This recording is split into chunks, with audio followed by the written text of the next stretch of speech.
வணக்கம், நான் கோகுல் பிரதாப். இந்த வீடியோவில் நம்ம பார்க்க போகிறது டீலிமிட்டேஷன் விமன்ஸ் ரிசர்வேஷன் பில். இந்த டாபிக் தான் இப்போ நம்ம 2-3 நாளாக எல்லா பக்கமே பரபரப்பாக போயிட்டுருக்கு. இது சம்மந்தமாக நம்ம முதல்வர் ஸ்டாலின் அவர் நிறைய பேசியிருக்கிறாரு, கண்டனங்கள் தெரிவித்தார், கருப்புக்கொடி ஆர்ப்பாட்டம், நிறைய போராட்டங்கள் நடந்தது. இதை பற்றி தான் இந்த வீடியோவில் நம்ம பார்க்க போகிறோம். இப்போ இதில் முதல்ல 2 விஷயம், விமன்ஸ் ரிசர்வேஷன் பில் ஒன்று, டீலிமிட்டேஷன் பில், அதாவது மகளிர் இடஒதுக்கீடு மசோதா, அதுக்கப்புறம் தொகுதி மறுவரையறை மசோதா. இந்த 2 மசோதாக்கள் தான் இப்போ தாக்கல் செஞ்சாங்க. இதில் மகளிர் இடஒதுக்கீடு மசோதா அப்படிங்கிறது 2023 அப்பவே ஆல்ரெடி பாஸ் ஆன மசோதா தான். அது நாடாளுமன்றத்தில் இரு அவைகளிலுமே ஒப்புதல் அளித்து 2023 மகளிர் இடஒதுக்கீடு மசோதாங்கிறது சட்டமாக 2023 ஆயிடுச்சு. அதனுடைய இம்ப்ளிமெண்டேஷன், அந்த சட்டத்தை அமல்படுத்துறது மட்டும்தான் டிலே ஆகிருக்கு. அதுவும் முழுக்க முழுக்க பாஜக மட்டும்தான். எதிர்கட்சிகள் அல்ல எல்லாருமே இப்பவும் சொல்லிட்டு இருக்கிறது என்னன்னா, மகளிர் இடஒதுக்கீடு மசோதாவை நாங்கள் எல்லாருமே ஆதரிக்கிறோம், அதை ரைட்டாகவே இமீடியட்டாக அதை இம்ப்ளிமெண்ட் பண்ணுங்க அப்படிங்கிறது தான் எல்லா எதிர்கட்சிகளும் கேட்டுட்டு இருக்காங்க. ஆனால் பாஜக அரசு தான் வேணும்ட்டே அரசியல் செய்யணுங்கிற காரணத்துக்காக அது இமீடியட்டாக இம்ப்ளிமெண்ட் பண்ணாமல் டீலிமிட்டேஷன், தொகுதி மறுவரையை அது கூட லிங்க் பண்ணி அது முடிச்சதுக்கப்புறம் தான் விமன் ரிசர்வேஷன் கொண்டு வர முடியும், அதுக்கு முன்னாடி இன்னும் அதை பண்ணவே முடியாதுங்கிற விஷயத்து மாதிரி பேசிட்டு இருக்காங்க. அது அப்படி கிடையாது. மகளிர் இடஒதுக்கீடு மசோதா ஆல்ரெடி நிறைவேறிடுச்சு. அது இப்போ நினைச்சா கூட இந்த செகண்ட்ல இருந்தே அதை இம்ப்ளிமெண்ட் பண்றதுக்கு மத்திய அரசால முடியும். அதுக்கும் டீலிமிட்டேஷனுக்கும் எந்த சம்மந்தமும் ஆக்சுவலாக கிடையவே கிடையாது. சரி, இந்த டீலிமிட்டேஷன் இதை பற்றி சொல்கிறாங்க. இதில் என்ன ஆக்சுவலாக விஷயம் என்ன, ஃபேக்ட் என்ன, உண்மை என்ன, பாஜக சொல்லிட்டு இருக்கிற உருட்டுகள் என்ன, அதை நம்ம இப்போ டீட்டெயிலாக பார்க்கலாம். சரி, இந்த டீலிமிட்டேஷன் ஆக்ட் 2026 தொகுதி மறுசீரமைப்பு சட்ட மசோதா, இந்த மசோதாவில் என்ன சொல்லியிருக்காங்க அப்படின்னா, அதில் தெளிவாக சொல்லியிருக்குது. நம்ம முதல்ல ஸ்டாலின் எல்லாருமே பயப்படுற மாதிரி பாப்புலேஷன் சென்சஸ் பேஸ் பண்ணி லேட்டஸ்ட் சென்சஸ், அதாவது கடைசியாக எடுத்த மக்கள் தொகைக்கு எடுத்த கணக்கெடுப்பு படி தான், அந்த விகிதாச்சார அடிப்படையில் தான் டீலிமிட்டேஷன் இருக்க போகுது. தொகுதிகள் எத்தனை தொகுதிகள் கூடும் அப்படிங்கிறது எல்லாமே மக்கள் தொகையை தொடர்படுத்தி தான் இந்த மசோதாவில் இருக்குது. இவங்க வாயில் என்ன வேணாலும் சொல்லிக்கலாம். பிரதமர் ஆகட்டும், உள்துறை அமைச்சர் அமித்ஷா அவர்களாகட்டும், அவங்க நாடாளுமன்றத்தில் வாயில உறுதிமொழி சொல்றாங்க, எல்லாருக்குமே ப்ரொபோர்ஷனேட்டாக எல்லா மாநிலங்களுக்கும் 50% உயர்த்தி கொடுக்குறோம். இது மக்கள் தொகையை பேஸ் பண்ணி நாங்கள் பண்ண கிடையாது, எல்லா மாநிலத்துக்கும் ஃப்ளாட்டாக 50% உயர்த்தி கொடுக்கணும் அப்படின்ட்டு அமித்ஷா அவர்களும் பிரதமர் அவர்களும் நாடாளுமன்றத்தில் பேசுகிறாங்க. ஆனால் நாடாளுமன்றத்திலேயே நம்மளுடைய எம்பிக்கள் ராஜா, கனிமொழி கருணாநிதி அவர்கள் எல்லாருமே தெளிவாக சொல்லியிருக்காங்க, நீங்கள் வாயில சொல்றது ஒன்று, ஆனால் இந்த மசோதாவில் அப்படி இல்லையே அப்படின்னு சொல்லியிருக்காங்க. இறுதி வரைக்கும் அந்த மசோதாலே இவங்க சொன்ன அந்த 50% தான் இன்க்ரீஸ், எல்லா மாநிலங்களுக்கும் 50% தான் இன்க்ரீஸ் பண்ணுறோம் அப்படிங்கிறத இறுதி வரைக்கும் அந்த சட்ட முன்வடிவில் இவங்க கொண்டு வரவே கிடையாது. சட்ட முன்வடிவில் இருக்கிறது சென்சஸ் பேஸ் பண்ணி, மக்கள் தொகையை பேஸ் பண்ணி தான் டீலிமிட்டேஷன் இருக்கும் அப்படிங்கிறது தான் சட்ட முன்வடிவில் இருக்குது. இன்னும் தெளிவாக சொல்லணும்னா செக்ஷன் 8, அந்த சட்டத்தில் இருக்கிற செக்ஷன் 8 தெளிவாக சொல்லியிருக்காங்க, delimitation is based on the latest census அப்படிங்கிறது தெளிவாக அந்த சட்ட முன்வடிவில் சொல்லிட்டு இருக்காங்க. நாடாளுமன்றத்தில் பிரதமர் ஆகட்டும், உள்துறை அமைச்சர் யார் வேணாலும் என்ன வேணாலும் சொல்லலாம், ஆனால் அது சட்டமாகாது. சட்ட முன்வடிவில் என்ன சொல்லியிருக்காங்களோ அதுதான் சட்டம், லீகலி அது மட்டும்தான் வேலிட். வாயில என்ன வேணாலும் வட சொல்லலாம், அது எல்லாம் வேலிட் கிடையாது. சட்ட முன்வடிவில் இருக்கணும், அது இருந்தால் மட்டும்தான் அது செல்லும். அந்த சட்ட முன்வடிவில் இதில் அவங்க கொண்டு வரக்கு என்ன பிரச்சனை இருக்க போகுது? இது ஒன்றும் பெரிய இந்த வேலையில கிடையாது. சிம்பிளாக அவங்க அந்த இதில் கொண்டு வந்துடலாம். நாங்கள் மக்கள் தொகை அடிப்படையில் இந்த டீலிமிட்டேஷன் பண்ண போகிறது இல்லை, இது எல்லா ஸ்டேட்டுக்கும் 50% நாங்கள் உயர்த்தி கொடுக்க போகிறோம் அப்படிங்கிறத அந்த சட்ட முன்வடிவில் கொண்டு வரலாம். அது ஒன்றும் பெரிய விஷயம் கிடையாது. ஆனால் அதை கொண்டு வரல பாஜக அரசு. அதில் சென்சஸ் பேஸ் பண்ணினே தான் சொல்லிட்டு இருக்காங்க.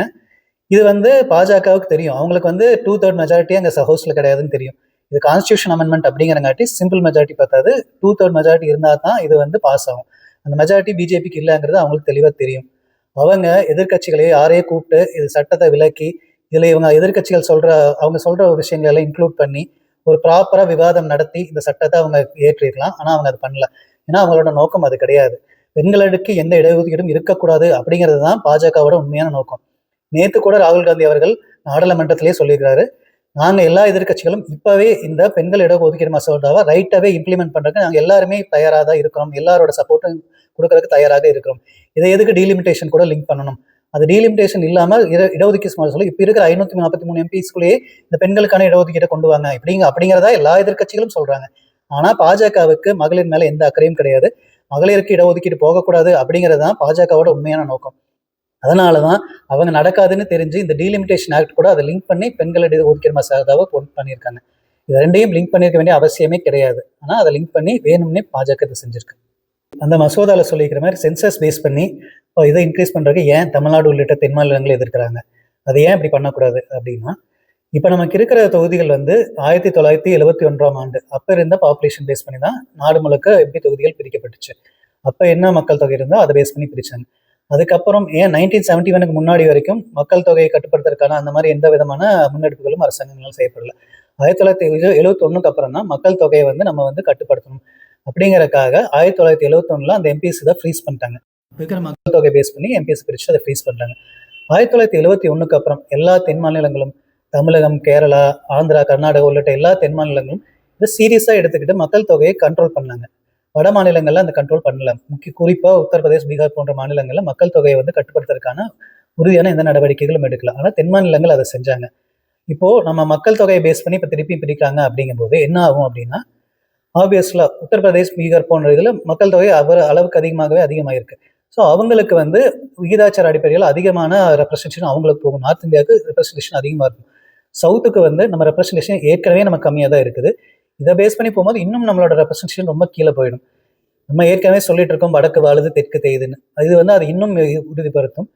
பாஜகவோட இதுவே என்ன திட்டமே என்னன்னா, உத்தரப்பிரதேஷ், பீகார் இந்த 2 மாநிலங்களையுமே மட்டும் வச்சுக்கிட்டே ஆயில் ஃபுல்லா வந்து எப்பவுமே பிஜேபியோட ஆட்சியை சென்டர்ல வச்சுட்டு இருக்கலாம். இந்த 2 மாநிலங்களுக்கு ரொம்ப அதிகமா எம்பி தொகுதியை தூக்கி கொடுத்துட்டு அந்த 2 மாநிலங்களை வச்சு நம்ம லைஃப் லாங் வந்து ஆட்சி செஞ்சுட்டு இருந்துக்கலாம் அப்படிங்கிறது தான் பாஜகவோட எய்மா இருக்கு. இதுல இன்னொரு முக்கியமான விஷயம், இந்த 50% முத்தையிடங்களை சேர்த்துறதுங்கிறது வந்து நாடாளுமன்ற பாராளுமன்றத்தில் இருக்கிற 543 சீட்டு தான் அதிகம் பண்றாங்க. ராஜ்யசபா சீட்டு, மாநிலங்களவை சீட்டை வந்து இவங்க சேர்த்துல. இது வந்து எந்த வகையில் நமக்கு பாதிக்கும் அப்படின்னா, இப்போ ஆல்ரெடி வந்து ராஜ்யசபாவில் இருக்கிற எம்பிஸ் வந்து இதில் நாடாளுமன்றத்தை விட ராஜ்யசபாவில் எம்பிஸ் கம்மியாக தான் இருக்காங்க. லோக்சபா விட ராஜ்யசபா எம்பிஸ் கம்மி தான். ராஜ்யசபாவோட அரௌண்ட் 2.2 டைம்ஸ் எம்பிஸ் ஆல்ரெடி லோக்சபாவில் அதிகமாக இருக்காங்க. இப்போ லோக்சபாவில் மட்டும் எம்பிஸ் இன்க்ரீஸ் பண்ணிட்டு ராஜ்யசபாவில் எம்பிஸ் இன்க்ரீஸ் ஆகாமல் இருக்கும்போது அதனால என்ன எஃபெக்ட்ஸ் இருக்கும் அப்படின்னா, இப்போ ஒரு மசோதா இந்த மாதிரி இப்போ இருக்கிற இந்த மசோதா உட்பட எல்லா மசோதாக்களும் தாக்கல் ஆகும்போது இரண்டு அவைகளிலுமே தாக்கல் ஆகும். லோக்சபா, ராஜ்யசபா ரெண்டுலையுமே ப்ரெசென்ட் பண்ணுவாங்க. ரெண்டுமே அப்ரூவ் பண்ணதுக்கு அப்புறம் தான் சட்டமாக மாற்றும். இப்போ ஒரு அவையில நிறைவேறி இன்னொரு அவையில நிறைவேறல அப்படின்னா என்ன பண்ணுவாங்க, பிரசிடென்ட் என்ன பண்ணுவாங்கன்னா 2 அவைகளையும் சேர்த்து கூட்டு தொடர் ஒன்று நடத்துவாங்க. அப்போ அந்த ஃபுல் மெஜாரிட்டி, அந்த 2 ஹவுஸ் சேர்ந்து இருக்கிற எம்பிஸ்ல மெஜாரிட்டி வந்தால் சட்டம் பாஸ் ஆகும். அது இல்லாமல் பிரசிடென்ட், வைஸ் பிரசிடென்ட் இந்த மாதிரி எலெக்ஷன்லையுமே அந்த 2 ஹவுஸும் சேர்ந்து நிறைய முடிவுகள் ஓட்டு போட்டு முடிவு பண்ணுவாங்க. இப்போ லோக்சபா சீட்டு மட்டும் இன்க்ரீஸ் பண்ணிட்டு ராஜ்யசபா சீட் இன்க்ரீஸ் ஆகாமல் இருக்கும்போது ராஜ்யசபாவோட ரெப்ரஸன்டேஷன் ரொம்பவே கம்மியாயிடும். ஆல்மோஸ்ட் அது நெக்லிஜிபிள் ஆயிடும். 850 சீட் பக்கம் லோக்சபாவில் இருக்கும், வெறும் 200 சில சீட்டு தான் வந்து ராஜ்யசபாவில் இருக்கும். அப்படிங்கும்போது ராஜ்யசபாவோட இம்பார்ட்டன்ஸ் என்ன இருக்கும்? ராஜ்யசபாவே ஒரு இன்சிக்னிஃபென்ட்ங்கிற மாதிரி ஆகிட்டு போயிடாது. ராஜ்யசபா இம்பார்ட்டன்ஸ் இது ஃபுல்லாக இது பண்ணிடும். ராஜ்யசபா எம்பிஸ் இன்க்ரீஸ் பண்ணணும்னா அது ஒவ்வொரு ஸ்டேட்லையும் ஃபர்ஸ்ட் பண்ணணும். இது வந்து இமீடியட்டாக நடக்கக்கூடிய விஷயங்கள் இல்லை. இதில் இவ்வளோ விஷயங்கள் இருக்கும்போது ஏதோ அவசரத்தில் ஒரு ஜஸ்ட் வந்து ஆப்போசிஷன்ஸ் எல்லாம் விமன் ரிசர்வேஷன் அகேன்ஸ்டாக இருக்காங்க அப்படின்னு ஒரு நரேட்டிவ் செட் பண்ணுறதுக்காக மட்டுமே இந்த சட்ட முன்வடிவு அவசர கதியில் எலெக்ஷன் டைமில் பாஜக அரசு கொண்டு வந்திருக்கு. நான் தமிழகத்தை சேர்ந்த அதிமுக, பாஜக உள்ளிட்ட எல்லா கட்சிக்காரங்களும் கேட்டுக்கிறது என்னன்னா, இதை வந்து நீங்கள் கட்சியை தாண்டி தமிழக நலனை ஃபர்ஸ்ட் நீங்கள் பாருங்கள். அந்த சட்ட முன்வடிவில் தெளிவாக சென்சஸ் பேஸ் பண்ணின்னு இருக்கு. ஏன் நீங்கள் யாருமே ஏன் சென்ட்ரல் கவர்மெண்ட்டை வலியுறுத்தலை? அவங்க வாயில சொல்கிறத ஏன் சட்டத்தில் கொண்டு வர சொல்லி நீங்கள் வலியுறுத்தலை? நீங்களும் வெறும் அரசியல் மட்டும்தான் வடக்கில் இருக்கிற பிரதமரும் உள்துறை அமைச்சரும் சொல்கிற அரசியலை பண்ணுறதுக்காக மட்டும்தான் நீங்களும் இருக்கீங்களா? தமிழக நலன் மேலே உங்களுக்கு அக்கறை கிடையாதா? சென்சஸ் பேஸ் பண்ணினே தான் தெளிவான சட்ட முன்வடிவுகள் இருக்குது. அதை எந்த இதில் அதுக்கும் நீங்கள் முட்டு கொடுத்துட்டு நீங்கள் அதை ஆதரிக்கிறீங்க? இப்போ நம்ம இந்தியாவிலே வந்து பாஜக அரசு செய்யக்கூடிய தவறான விஷயங்களை தட்டி கேட்கக்கூடிய கட்சிகள் இருக்கிறதே ஒரு சில கட்சிகள் தான். திமுக, மேற்கு வங்கத்தில் இருக்கிற திரிணாமுல் காங்கிரஸ், அதுக்கப்புறம் நம்ம காங்கிரஸ் கட்சி. இந்த 3 கட்சிகள் தான் வந்து இப்போ இருக்கிற ஒரு எதிர்கட்சியாக செயல்பட்டு இருக்கிறது. மெயினாக இந்த 3 கட்சிகள் தான்.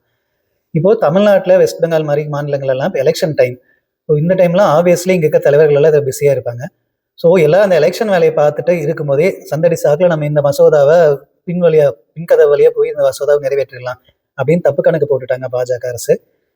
எங்கள் முதல்வர் ஸ்டாலின் அவர்கள் தெளிவாக சொல்லிக்கிறாரு, எங்களுக்கு எலெக்ஷனில் வெற்றி பெற தோல்வி பெறது முக்கியம் இல்லை, எங்கள் மாநிலங்கள் நலன் தான் எங்களுக்கு முக்கியம் அப்படின்னு தெளிவாக சொல்லி தீர்க்கமாக முன்னாடி இருந்தே இந்த மசோதா அப்படிங்கிறது வெளியில் பேச ஆரம்பித்த பிறந்தே தீர்க்கமாக இந்த மசோதாவை எதிர்த்தது எங்களுடைய முதல்வர் ஸ்டாலின் அவர்கள்.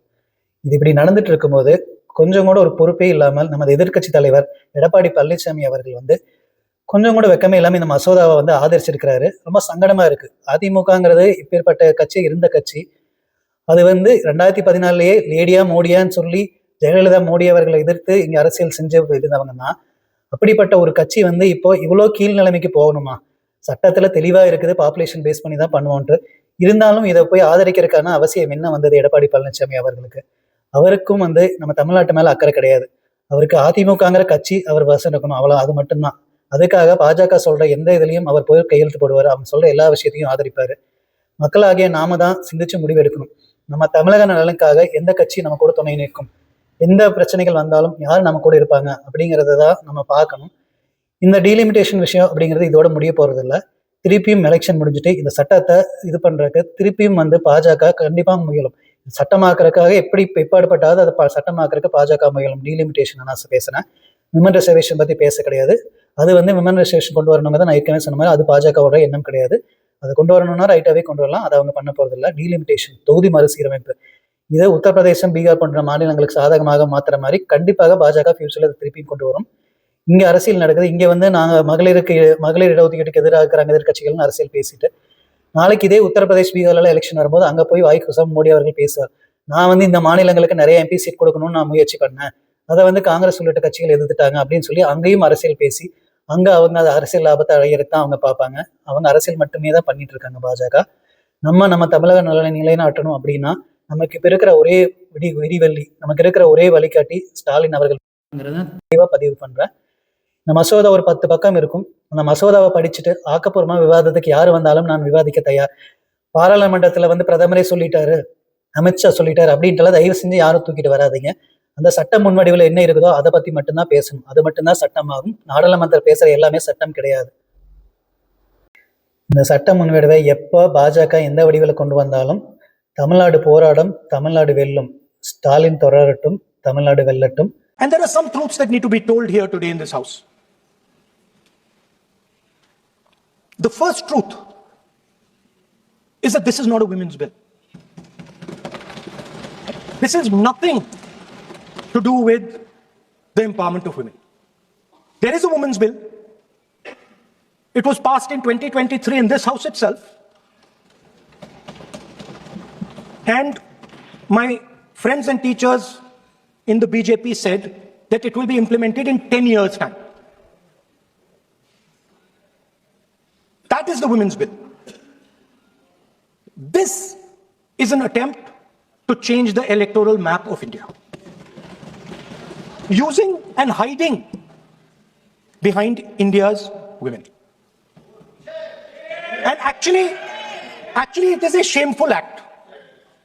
Because instead of giving them women's reservation, which is very easy to do, and every single opposition person will support it right now, bring that old bill back right now, and we will help you pass it for implementation from this second. Now, that is the women's bill. This is something else. The Constitution 106th Amendment Act of 2023, the Women's Reservation Act, was welcomed by most of the opposition parties here, and the DMK welcomed it. But we said it then, and we are saying it also now. Tying women's reservation bill to delimitation is a trap. It was designed so that you could never have one without the other, so that the BJP can say, if you oppose delimitation, then you're opposing women's rights. If you oppose the destruction of Tamil Nadu's representation, you are against women. The BJP is using women of India as a human shield for its electoral ambitions. The women of Tamil Nadu, who have the highest literacy rate in India, who have the highest female workforce participation in the country, who have fought and won in panchayats, corporation councils and state assemblies, those women will not allow their cause to be hijacked. They deserve, and the women of this country deserve reservation today in the existing 543 seats without waiting for anything else.